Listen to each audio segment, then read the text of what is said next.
So, saan nanggaling yung 6 minutes lang ako magbubuhat? May certain tracker ka ba na ano? At saan mo nakuha yung idea na, 6 minutes lang ako, firm. Goodbye. Sa'yo na yan. Parang papasok mo na yung bata. So parang nag-stroke sa mga social media, you know? 6 minutes mong ba? Oo. Yun nga, isa pa yun, tol. Isipin mo, pag the way, parang tayo, kunyari nasa locker room tayo, salitang lalaki lang talaga. Marami tayong masasabi na pag nilabas natin sa social media, makaka-cancel tayo, di ba? So siguro, yung isang salita kong yun, yung 6 minutes na yun, isa yung sa mga locker room talk siguro, na parang ganun ang dating. Pero, kung mataas yung IQ ng nanonood, alam niya na hindi naman talaga 6 minutes yun. Di ba? Kung gapinat yung utak mo, para sa'yo, literal talagang 6 minutes. Grabe naman! 6 minutes! Tapos focus na focus siya doon sa 6 minutes na yun, di ba? Hindi niya na nga pinansin yung the rest ng magandang sinabi ko eh. Yung 6 minutes na yun, doon lang siya nag-focus. Yung the rest, sabi ko, para ayusin ko yung empire ko, para makaprovide sa family, blah, blah, blah, di ba? Ganyan-ganyan. Hindi, wag na yan.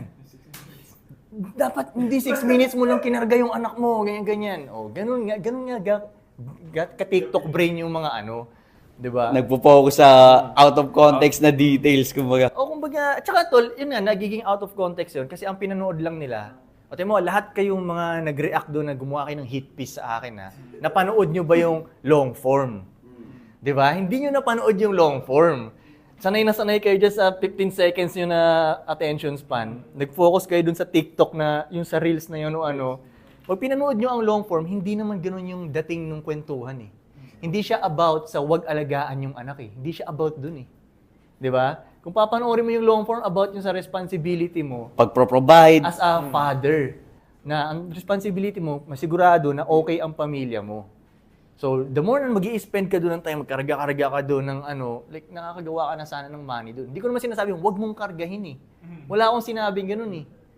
Kaya may 6 minutes eh. Buti nga kinarga pa eh, di ba? Isipin mo yung, isipin mo, yung tulad nga sinasabi ko, isipin mo yung OFW. Yun nga, walang 6 minutes eh.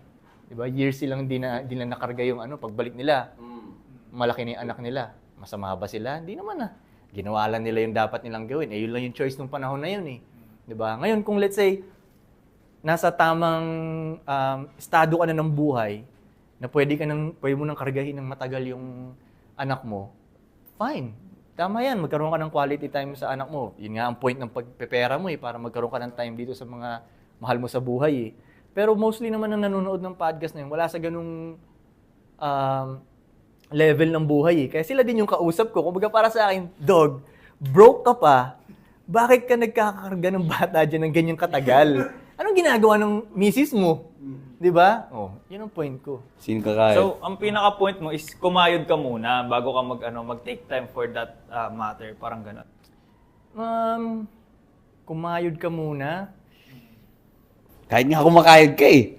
Hindi kasi tol, tingin ko nagsimula yun nung pag nakakita ako ng mga content na yung mga house band na timpla silang gatas doon, kargang anak. So ngayon, makakuha sila ng papuri sa internet. Yan ang ano, yan ang dapat, yan yung ganyan. Pero pag the way ko tingnan, parang, asan yung wife mo? Asan yung, di ba? Kumbaga, as a lalaki, tol, naniniwala ako na machine talaga tayo eh. Isipin mo, isang lalaki nga kayang gumawa ng, tingnan mo, nagawa itong mga phone na to dahil sa isang lalaki lang to eh. Isipin mo, gano'n ka-machine ang isang lalaki.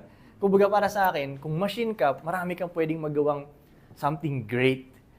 So, parang hindi dapat marami kang time sana sa gawain sana ng misis mo. Yun lang naman ang point ko. Hindi ko man sinabi mo, wag mag-ano talaga dun sa bata eh. Oo, like, kaya tuturuan ko yung anak ko kaya bibigyan ko ng mga lesson yung anak ko. Sa tingin ba talaga nila, tatimeran ko ng 6 minutes yun? Like, gaano ba ka TikTok brain sila, di ba? Bago isa-set ko muna. 6 minutes muna. Okay, pakinggan mo to, may 6 minutes lang ako ha. Di ba, gaganon ba ako? Hindi naman, di ba, like,